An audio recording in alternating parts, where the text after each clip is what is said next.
As he kick-started the BJP's Bharat Vijay rallies, Narendra Modi launched a fierce attack on the Congress, slamming the pseudo-secularism, raking up the beheading of our Jawans. Narendra Modi claimed that the Congress government believes in Mar Jawan, Mar Kisan.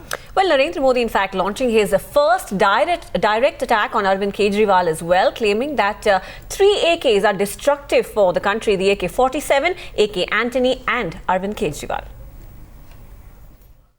ये तीन कौन है? 3 एके हैं, 3 एके।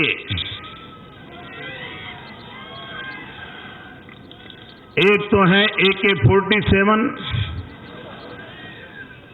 उस AK-47 के भरोसे हिंदुस्तान की धरती को लहूलुहान करने का पाप पाकिस्तान से होता रहता है। दूसरे AK एंटोनी है, भारत के रक्षा मंत्री। तो एक AK-47, दूसरे AK एंटोनी। वो संसद में ऐसे बयान देते हैं कि जवानों के सर काटने वाले पाकिस्तान की सेना का यूनिफॉर्म पहन के आए थे। सेना कहती है पाकिस्तानी आए थे, ये कहते हैं यूनिफॉर्म पहन करके आए थे। ये किसकी मदद करने के लिए बोल रहे हैं? और इसलिए पाकिस्तान के पास अब तक तो AK-47 थी, अब उनको मदद मिल गई है AK एंटोनी की। एक दूसरे हैं, वो तीसरे हैं AK-49।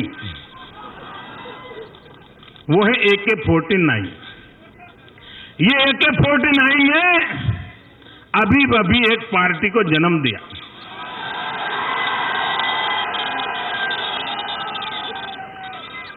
और उनकी पार्टी की वेबसाइट पे, ऑफिशियल वेबसाइट पे उन्होंने जो नक्शा रखा है, उसमें कश्मीर उन्होंने पाकिस्तान को दे दिया है।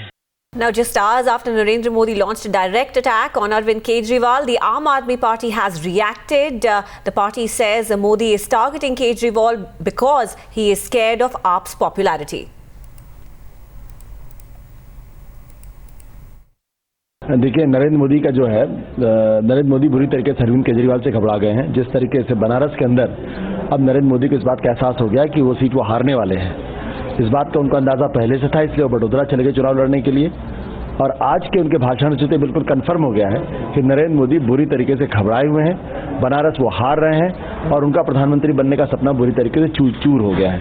इसलिए वो अरविंद केजरीवाल पर निशाना साध रहे हैं। दूसरी बात, नरेंद्र मोदी का चेहरा सामने आ रहा, असली चेहरा सामने आ रहा। जो आदमी अपने आप को विकास पुरुष कहता था, आज बिल्कुल उसी तरीके की सांप्रदायिक कैंपेनिंग करने की कोशिश कर रहे हैं जिस तरीके से उन्होंने गुजरात चुनाव के दौरान कहा था, जब उन्होंने जेम्स माइकल लिंगडो का नाम लिया था, जब उन्होंने सोनिया माइनो का नाम लिया था, जब इन्होंने मियां मुशर्रफ का नाम लिया था। आज फिर वही बात दोहरा रहे हैं। तो ये चेहरा तो उनका आना ही था सामने। जब हार सामने नजर आ रही हो, जब प्रधानमंत्री बनने का सपना टूट रहा हो, तो पूरे कैंपेन को कम्युनलाइज करने की कोशिश करेंगे, ये तो मुझे पहले से पता था।